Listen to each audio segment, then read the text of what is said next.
Kebohongan Sudrajat pedagang es gabus, ngaku warisan 200.000 padahal diberi rumah. Di tengah banjirnya dukungan dan bantuan masyarakat kepada Sudrajat pedagang es gabus yang dituduh menggunakan spons dalam dagangannya, mendapat sorotan tajam dari Gubernur Jawa Barat Deddy Mulyadi, KDM. Setelah sempat mendapatkan simpatisan publik, Deddy Mulyadi mendengar langsung kebohongan pria parubaya tersebut yang dibongkar langsung oleh Ketua RW setempat. Sudrajat yang sebelumnya mengaku tinggal di rumah kontrakan dan menunggak sewa, ternyata diketahui telah memiliki rumah sendiri di Kabupaten Bogor sejak belasan tahun lalu. Bahkan, di hadapan orang nomor 1 di Jawa Barat itu, Sudrajat bercerita soal pembagian warisan orang tuanya dari hasil penjualan rumah di Mangga Besar. Ia mengungkap bahwa orang tuanya menjual rumah warisan di Mangga Besar dan dirinya hanya mendapat bagian Rp200.000. Gini Pak, saya punya rumah dijual sama orang tua saya, di Mangga Besar.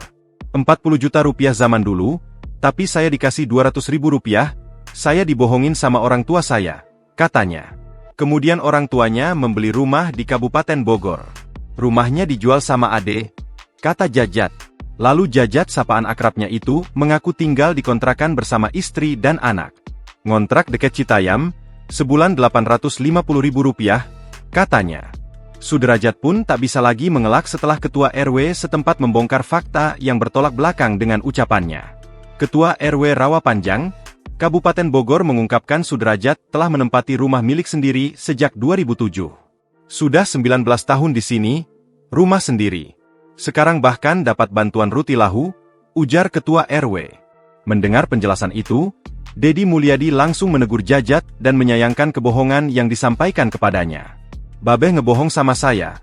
Dia bilang ke saya dikasih warisan cuma Rp200.000, kata Deddy. Ketua RW menegaskan rumah tersebut merupakan peninggalan orang tua Jajat, dibangun di atas tanah milik keluarga. Download Tribun X sekarang, menghadirkan lokal menjadi Indonesia.